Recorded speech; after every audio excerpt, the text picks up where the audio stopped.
নমস্কার বন্ধুরা, আজকের রেসিপি কাঁঠাল বীজ দিয়ে আলু দিয়ে সবজি। বাড়িতে যদি কিছু না থাকে এভাবে বানিয়ে দেখবেন, দারুণ লাগছে। কাঁঠাল বীজ আর আলু। হ্যাঁ, কাঁঠাল বীজটা আমি কিভাবে ছাড়িয়ে নিয়েছি দেখুন। বাইরের খোসাটা ছাড়িয়ে নিয়েছি, দিয়ে দুভাগ করে নিয়েছি। আর লাগছে পেঁয়াজ, লঙ্কা, কাঁচা লঙ্কা আর জিরে আর সর্ষে। জিরে সর্ষেটা আমি বেটে নিয়েছি।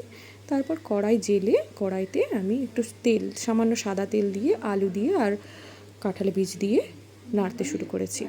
এভাবে নাড়তে থাকবো লাল যতক্ষণ না হবে, নুন এবং হলুদ দিয়ে।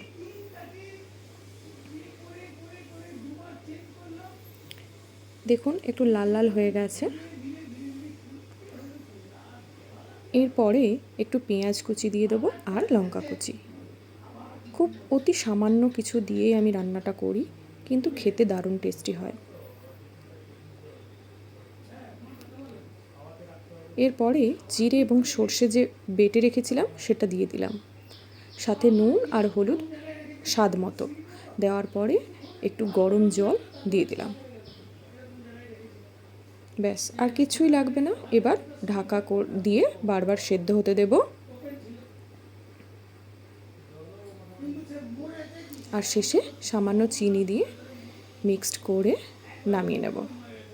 দারুণ টেস্টি এই খাবারটি। সবাই বাড়িতে বানিয়ে দেখবে, আশা করছি ভালো লাগবে।